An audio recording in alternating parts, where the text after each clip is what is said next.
Welcome. Today in front of me iPhone 14 Pro, and I'll show you how to turn off Always On Display feature on this device.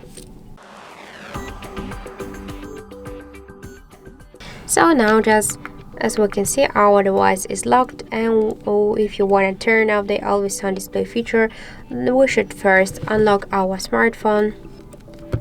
After that, we should open the settings application and then scroll to the display and brightness section.